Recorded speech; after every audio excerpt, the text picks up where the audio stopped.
Man jau šķiet, pirmkārt, nav tā, ka visi grib braukt prom. Otrakārt, no apmēram 250 pasaules valstīm, kādas 200 valstis mūs totāli apskauž un atdot visu, lai viņiem būtu tik labi, cik ir mums.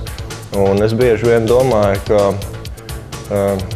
ja es būtu Dievs, tur sēž augšā, skatās, kas notiek uz zemeslodes, un es skatītos uz Latviju, uz mazu, absolūti izredzētu valstiņu, kur neskar taifūni, zemestrīces, kur cilvēki nemirst, mušām aplipuši no aids un malārijas uz ielām. Un joprojām viņi turpina bubināt un uzmest lūpu un apvainoties paši nezinu par ko un kritizēt sevi un šaustīt sevi un savu zemi. Manai pacietībai jau sen būtu pienācis gals un es viņam būtu laidis, kad normāli meteorīti pa pakaus.